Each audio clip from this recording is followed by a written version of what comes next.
اهلا بيكم في تاتا مطبخ. اللهم صل وسلم على سيدنا محمد. النهارده هنعمل مع بعض الرز بلبن بالوش المكرمش اللي مغلب الناس، مع انه سهل جدا وطعمه بيبقى حلو جدا وكريمي زي ما انت شايفه. يلا بينا نشوف عملناه ازاي.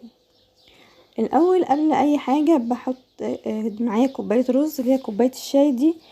بنقعها كده قبل ما ابتدي اعمل الرز بتاعي بلبن من ساعه لساعتين بميه عاديه من الحنفيه. بعد ما تنقع بكون حاطه كوبايتين كبار من الميه في حله وانزل عليهم بالرز بتاعي. ممكن تنزلي بالميه اللي كنت نقع فيها الرز، طبعا بتكوني غسلاه. على بال ما الرز بتاعي يستوي نعمل مع بعض الباقي.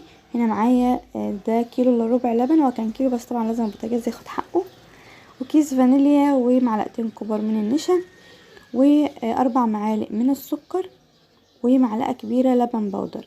اللبن البودر حطيته عشان اعوض الميه اللي احنا حطيناها يستوي فيها الرز. ممكن كمان تحطي معلقه كبيره كريم شانتيه، بيدي طعم حلو جدا، بس للاسف انا ما كانش عندي. خلاص دوبت كل ده مع بعض والرز بتاعي كان استوى. هنزل عليه بقى باللبن. طبعا الرز هو على النار ايدك فيه في التقليب عشان ما يشطش من تحت ويبقى كله مستوي نفس السوا.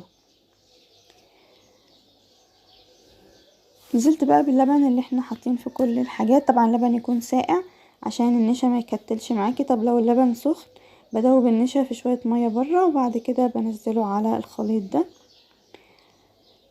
بقلب وبعد كده بدوق اشوف محتاج سكر ولا لا، بس هو كده بيبقى مظبوط تمام. واشوف الرز كمان بتاعنا مستوي وبقى زي الفل. بسيبه لحد ما يغلي. لقيتي القوام خفيف ممكن تدوبي معلقة صغيرة من النشا بره وتكبيه على اللبن، حسب طبعا بيختلف من نوع نشا للتاني. هنا خلاص وصل معايا للسمك اللي انا عايزاه، فهطفي النار واحطه في الاطباق. ودلوقتي بعد ما احطه في الاطباق بسيبه يهدى، وبعد كده بغلفه بستريتش عشان ما يلقطش حاجة من التلاجة، وكمان الوش بتاعه ما ينشفش. او لو عندك الاطباق اللي بغطيان تمام جدا. طلع بقى ده شكله وطعمه حلو جدا. ان شاء الله تجربيه ويعجبك.